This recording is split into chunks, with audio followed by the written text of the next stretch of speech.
Hi, etheric signs. That is for Pisces, Sagittarius, and Aquarius. This is your full moon in Virgo reading and what to expect. You do came up as a King of Cups in the middle of your spread here, and underneath that as a Three of Swords. So there could be some, this full moon and Virgo could be bringing up a lot of past pains where it's exhausting. You're fed up with it, like it's something that maybe you know that you need to kind of close out this cycle with the Death card in reverse, right? There's you started getting stable in the past, right? You started getting empowered, right? You started to take back control of your life and your own destiny. But with this full moon, it's kind of making you, since you started this new cycle, you were having some low lows at this time. So there could be some things that you're finding out about your past person. There could be something painful that you're going through at this time that's causing you a lot of emotional pain. For some of you, it could be divorce, a loss, could be depression. For some of you, it's just suffering and grieving inside. But just know that if you're still struggling with the past, that you're being asked by this full moon in Virgo to be here and now, and that to remind yourself that life is too short to be living in the past or worrying about the future, to take this time to enjoy every moment to its fullest, right? And you're going to be given direction in the future here. You got overwhelm, you got Two of Pentacles, and you got the Devil card in the future. So these are old energies. Devil spelled backwards is lived. It's old energy. It's like karmic cycles that you're not learning the lessons. It could be generational patterns that you're repeating unconsciously and don't know how to break, and you're having a hard time with discernment. But like, if you stop and pause and take those moments, right, to catch your breath, I think you won't panic. Look around and try to regain your bearings, etheric signs, and you're going to start to trust yourself, and your life compass will never lead you wrong, right? You just have to connect to it, because in the end, you always find your way, and you will, because you come up as a Queen of Swords in the upright, that where you're going to be clear in your communication. You're going to start to express more what's best for you, etheric signs, and I feel like Spirit is going to show you, starting with this full moon energy all the way into the next few months down the road. You're going to realize that you've been chosen to walk this honorable route out of duty, and it's part of your path to do what's right in the universe without concern for your own well-being, because you're going to be taking care of all of your needs, all of your desires. Like, that's all going to be met because it's the right path. And you're a survivor. You got the Survivor card here, and maybe some of you want to start journaling more, and maybe you can use that to start to write your story, right? Like you've came this far, and I don't see you quitting. You know that when everyone counted you out, you made it through because you are a survivor. You never give up, and you've always been honest. Like, for the most part, you always remember to be honest with yourself and other people, and it's gotten you far in this life. So I feel like because you know how to survive. You have that hunter instinct, and you're always ready to, like, you gotta push yourself through this little hump that the full moon could bring in, to take action and get into that vibration, and engage, start engaging and being more powerful. But be careful with how you use it, of course, but make sure you do it with intent of a pure heart, all right? And like,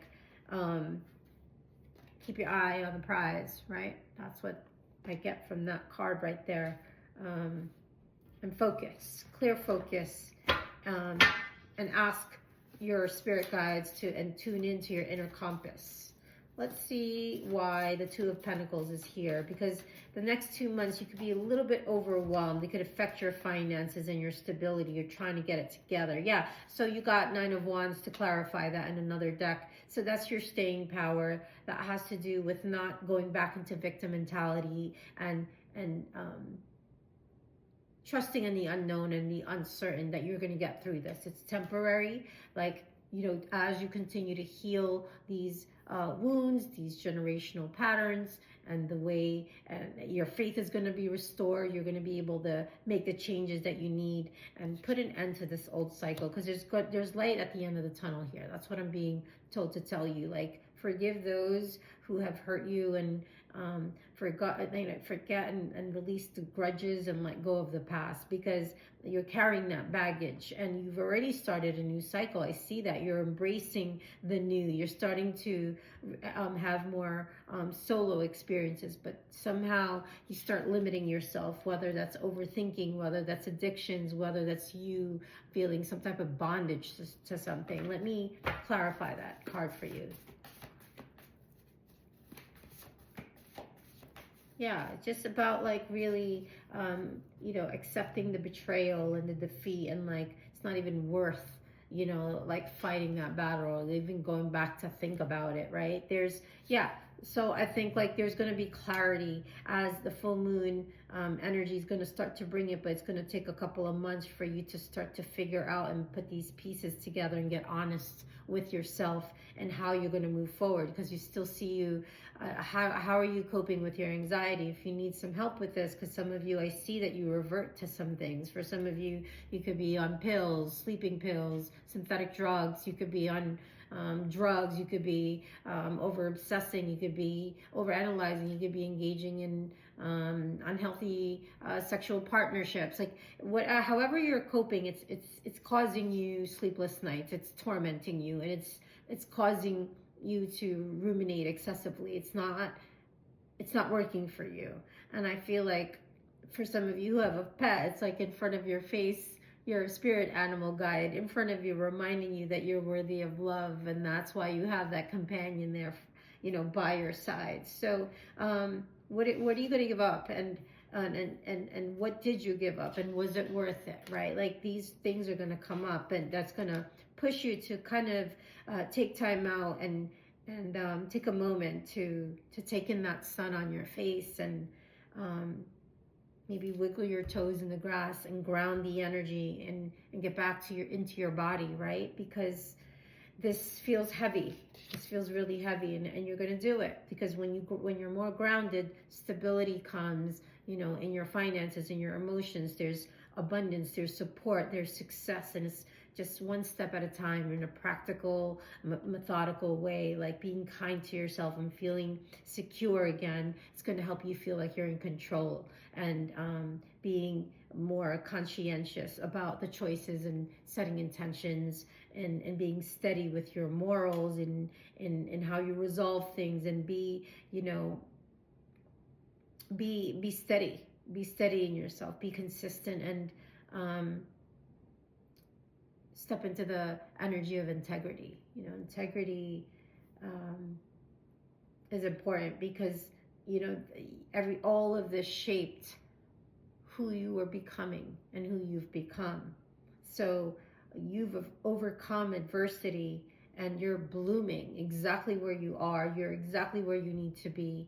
And don't ever change that for anyone, because your happiness and you are the biggest investment in this lifetime is yourself, and your true happiness is going to start to come in from inside, you know, not from the outside, where you're never going to allow anyone or anything to determine what makes you happy.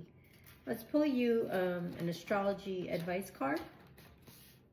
I'm enjoying learning astrology through this deck. Etheric signs. Mars, yeah. So, governing the realm of personal survival and drive, Mars is the most primitive of the planets. This hot-headed force has an eye on the prize.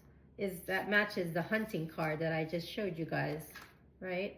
I don't know where I put it, but what was I saying? Its energy affects your determination and how you get things done. It's also linked to war, battle, and how you shoulder through life towards your goals. In mythology, the energy of Mars is embodied by Aries, lover to Venus, Aphrodite.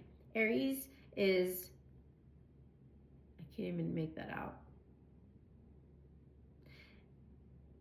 anyway, I'm going to move forward. I can't understand what I wrote there. That so it's you moving forward and like defending yourself, how you defend yourself. That and the expression of Mars varies greatly from person to person, but it must be released. So the means of release is less important, but the expression itself is vital. If Mars is blocked, aggression turns inward, causing depression or self-destruction. Ideally, the desires of Venus are explored through the will of Mars as two work together, in perfect synergy, streamlining your attention and taking the assertive steps towards your dream life. So that kind of matches everything, with your inner compass, finding direction and taking moments to consider where your happiness is and how to get grounded, and controlling that energy, that anger, that fiery, passionate expression, that archetype, right? And grounding it, taking it one day at a time, because you also clarified by the healer, like you were chosen to walk this honorable route, out of duty, and this is part of your higher calling. If you'd like to know more and this resonated, please come and book a reading. I'm happy to help shed more